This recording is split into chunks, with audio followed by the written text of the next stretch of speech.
ಅಂದ್ರೆ ಅಂದ್ರೆ ಈ ತಾಳಿಲಿ ಅಂಬಿಕನ್ ಶಕ್ತಿ ಇನ್ನೂ ಇದೆಯಾ?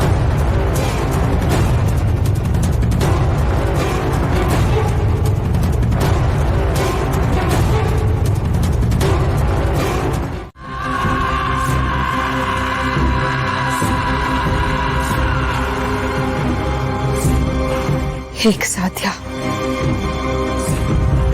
ಹೇಗ್ ಸಾಧ್ಯ ಇದೆಲ್ಲ? ಯಾಕಷ್ಟೇ ತಾಳಿಗೆ ಇಷ್ಟು ಶಕ್ತಿನ? ಅಂದ್ರೆ ಅಂದ್ರೆ ಆ ಅಂಬಿಕನ ಶಕ್ತಿ ಆ ತಾಳಿನಲ್ಲಿ ಅಡಗಿದ್ಯಾ? ಇಲ್ಲ ಇಲ್ಲ, ಹೇಗಾದ್ರೂ ಮಾಡಿ ನಾನು ಆ ತಾಳಿನ ಅಮ್ಮನಿಗೆ ಒಪ್ಪಿಸ್ಲೇಬೇಕು. ಆ ಅಂಬಿಕಾ ಶಕ್ತಿನ ಮಣಿಸ್ಲೇಬೇಕು. ಏನ್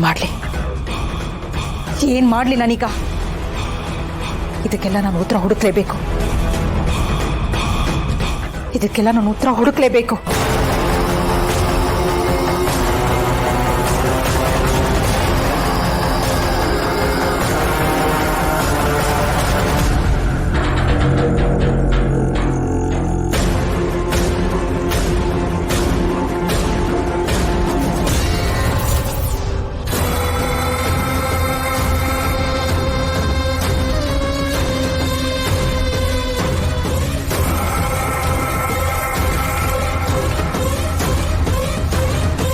ಹೇಳು, ಆ ತಾಳಿ ಇರೋ ಜಾಗದಿಂದ ಆಚೆ ಬರುತ್ತಾ?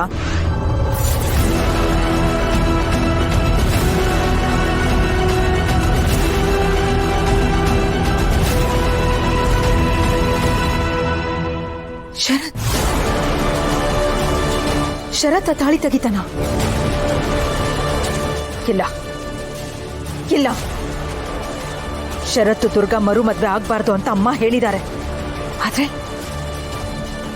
ಆದ್ರೆ ಶರತ್ತೆ ತಾಳಿ ತಗೋತಾ ಇರೋದನ್ನ ಸ್ಪಷ್ಟವಾಗಿ ತೋರಿಸ್ತಾ ಇದೆಯಲ್ಲ ಈ ಅಂಜನಾ.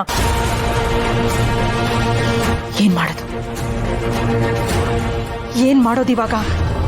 ಅಂಜನಾ ತೋರಿಸಿದ್ದನ್ನ ನಿರ್ಲಕ್ಷ್ಯ ಮಾಡೋದಕ್ಕಾಗೋದಿಲ್ಲ, ಆದ್ರೆ ಅದನ್ನ ಬದಲಿಸೋದಕ್ಕೆ ಸಾಧ್ಯ ಇದೆ. ಅಮ್ಮ, ಅಂಜನಾ ಹೇಳ್ತಾ ಇರೋ ಪ್ರಕಾರ ಮರು ಮದುವೆ ತಯಾರಿಗಳೆಲ್ಲ ನಡೀಲಿ, ಮದುವೆ ಹಂತದವರೆಗೂ ಎಲ್ಲಾನೂ ಆಗ್ಲಿ. ಆದ್ರೆ ಮದುವೆಗಿಂತ ಮೊದಲು ಆ ತಾಳಿನ ನೀನು ವಶಪಡಿಸ್ಕೊಳ್ಬೇಕು. ಇದರಿಂದ ಮದುವೆ ನಡಿಲೇಬಾರದು. ಓಹ್, ಈಗ ಅರ್ಥ ಆಯ್ತು. ಈ ಮರು ಮದ್ವೆ ಮತ್ತು ಅಂಬಿಕಾ ತಾಳಿ ಎರಡು ಹಿತ ಸುತ್ತ ಮತ್ತಷ್ಟು ರಕ್ಷಣಾ ಕವಚ ನಿರ್ಮಾಣ ಮಾಡುತ್ತವೆ. ಗೊತ್ತಾಯ್ತಮ್ಮ, ಈ ತಾಳಿ ನನ್ನ ವಶಕ್ಕೆ ಸೇರುತ್ತೆ. ಇದು ನಾನ್ ನಿಮಗ್ ಕೊಡ್ತಾ ಇರೋ ಮಾತು.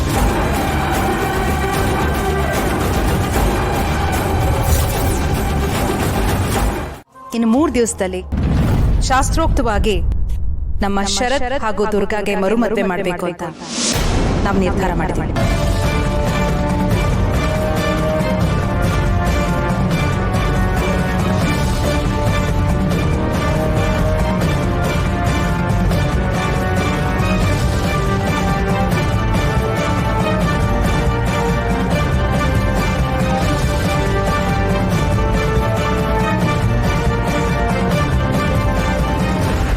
ಮಾಳವಿಕಾ, ನೀನು ಹೀಗೆ? ಹೌದು, ನೀವಿದ್ರ ಬಗ್ಗೆ ಪ್ರಸ್ತಾಪ ಮಾಡಿದ ವಿಷಯ ನನಗೆ ತಿಳಿಯಿತು. ಆ ಕ್ಷಣಕ್ಕೆ ಮತ್ತೆ ಈ ಮದುವೆ ಎಲ್ಲ ಬೇಕಾ ಅಂತ ನನಗನ್ಸಿದ್ದು ನಿಜ. ಆದರೆ ಈಗ ಈ ಘಟನೆ ನಡೆದ್ಮೇಲೆ ನನಗೂ ಭಯ ಆಗ್ತದೆ. ಈ ಮರು ಮದುವೆಯಿಂದ ನಮ್ಮ ಶರತ್ಗೆ ರಕ್ಷಣೆ ಸಿಗುತ್ತೆ ಅನ್ನೋದಾದ್ರೆ ಯಾಕೆ ಮಾಡಬಾರ್ದು?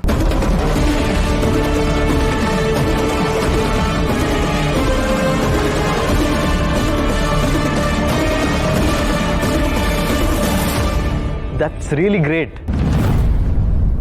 ಹೂ ಆಂಟಿ, ಆಗ ಏನೇನೋ ಆಯ್ತು ಅಂತ ನಮ್ಗೆ ಗೊತ್ತಾಯ್ತು.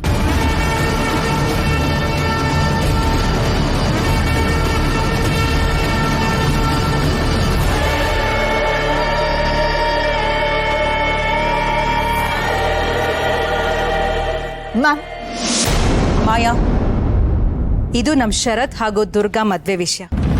ಇದ್ರ ಬಗ್ಗೆ ನಾವು ನಿರ್ಧಾರ ತಗೋತೀವಿ. ಓಕೆ?